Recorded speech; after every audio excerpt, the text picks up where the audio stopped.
At the Hall of Justice in Nuremberg, history's greatest trial nears its fateful close. Under the most elaborate security precautions, only official cars pass the heavily guarded street barricade. Flags of the victorious Allies, sitting in judgment on the International Military Tribunal, fly over the court building. Supreme Court Justice Jackson, Chief United States Prosecutor, arrives. Credentials of spectators and officials alike are closely scrutinized, for it is amidst a grim and military atmosphere that 21 Nazis are to hear their fate. Sir Hartley Shawcross, British prosecutor, enters as the final rounds of the 10-month trial begin. The prisoners, headed by Goering, who shields his face, arrive under guard. The trial started with 24 defendants. One committed suicide, another was excused for health, and one is tried in absentia. There are 21 left in the dock to face civilization's accusation. These, then, are the men whose crimes against humanity brought about a trial without parallel in legal annals. It is doomsday and the day of reckoning as the court rises for one of the closing sessions. The world's finest legal talent has been contributed to the tribunal of 4 nations, which takes its place. Russian, French, and British are the other nations participating.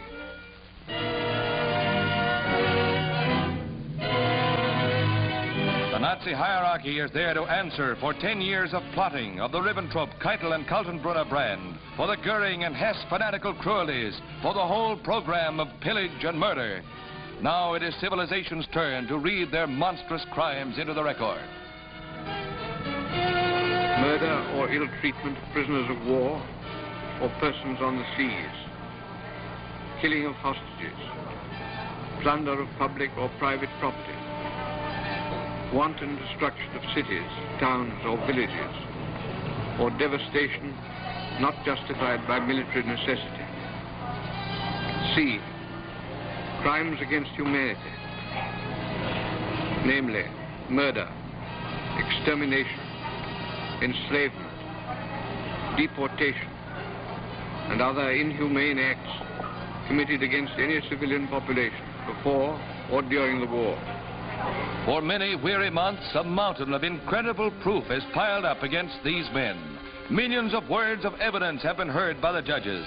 Thousands upon thousands of documents have been examined by the finest legal minds of the four nations.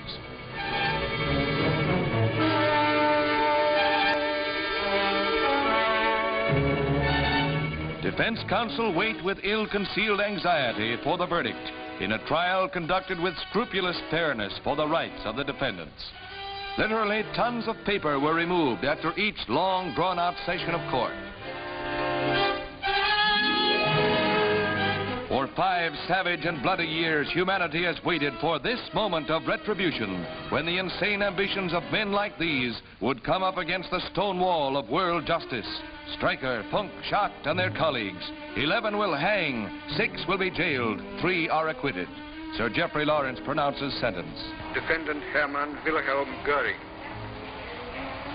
on the counts of the indictment on which you have been convicted, the International Military Tribunal sentences you to death by hanging. Defendant Rudolf Hess, on the counts of the indictment on which you have been convicted, the tribunal sentences you to imprisonment for life.